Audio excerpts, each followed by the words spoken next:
জুবিন গাৰ্গ মৰা আজি এমাহ পাৰ হৈ গ'ল।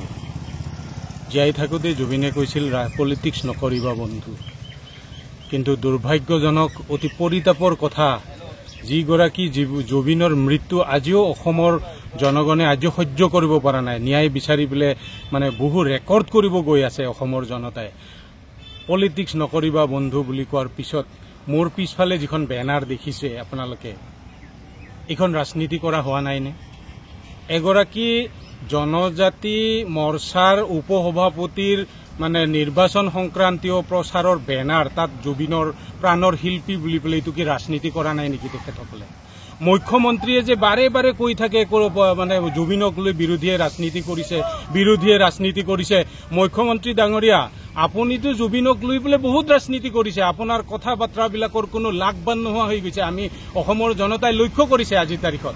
এই পষ্টাৰখন, এই বেনাৰখনৰ পিছত আপুনি আপোনাৰ ভাৰতীয় জনতা পাৰ্টীয়ে জুবিনক লৈ পেলাই ৰাজনীতি কৰা নাই বুলি পেলাই আপুনি কেনেকৈ ক'ব?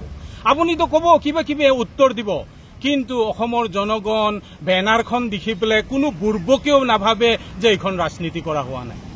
দুৰ্ভাগ্যজনক কথা, অতি পৰিতাপৰ কথা। আমি এগৰাকী জুবিন অনুৰাগী হিচাপে, জুবিন আমি প্ৰায় একে বয়সৰ, বিবৰুৱা কলেজত ময়ো পঢ়িছিলোঁ, তেখেতো পঢ়িছিল। পঢ়ি থকা দিনত আমাৰ কোনো চিনাকি নাছিল, কিন্তু মানে কলেজ এৰি অহা দিনৰ পিছত আমি জুবিনক গম পাইছিলোঁ।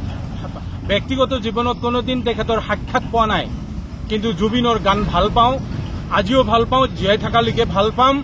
জুবিনক লৈ পেলাই এই ভাৰতীয় জনতা পাৰ্টীয়ে যিমান ৰাজনীতি কৰিছে, কোনো ৰাজনৈতিক দলে হয়তো এনেকুৱা ঘৃণনীয় ৰাজনীতি কৰা নাই, এনেকুৱা মানে ধুৰন্ধৰ ৰাজনীতি জুবিনক লৈ পেলাই কৰা নাই। যিজন মানুহে পলিটিক্স নকৰিবা বুলি কৈছিল, পলিটিক্সৰ পৰা আঁতৰি আছিল, সিজন মানুহক লৈ পেলাই আজি ভাৰতীয় জনতাৰ পাৰ্টীৰ দৰে ধুৰন্ধৰ ৰাজনীতি অসমৰ কোনো ৰাজনৈতিক দলে হয়তো কৰা নাই, আমি দেখা নাই, অনুভৱ কৰা নাই। কিন্তু এই বেনাৰখনৰ পিছত আজি এই কথাখিনি ক'বৰ কাৰণে বাধ্য হৈছো।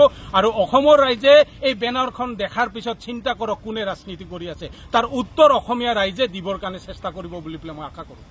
এতিয়া কওক, ৰাজু মেছে এই বকছয়গাঁও যিটো সমষ্টি আছে, বকছয়গাঁও সমষ্টিত ইলেকশ্যনৰ প্ৰতিদ্বন্দ্বী হিচাপে মানে তেওঁ কুচকাৱাজ চলাই আছে। তেওঁ সেইকাৰণে এই এনেকুৱা কাৰ্যকলাপ কৰি আছে। নিশ্চিতভাৱে তেওঁ প্ৰতিদ্বন্দ্বী বুলি পেলাই ভাবিছে। মই ব্যক্তিগতভাৱে তেখেতৰ লগত এটা সম্পৰ্ক আছে।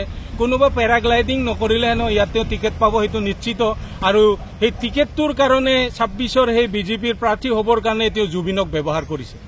ৰাজনৈতিক দলৰ বেনাৰখনত তেওঁ ব্যৱহাৰ কৰি পেলাই ইয়াতকে আৰু তেখেতৰ মানে কি ক'ম, সেইটো বেপাৰী চৰিত্ৰ আৰু ইখনতকে আৰু বেছি ক'বলগীয়া হয়তো তেখেতৰ বিষয়ে ক'বলগীয়া নাই।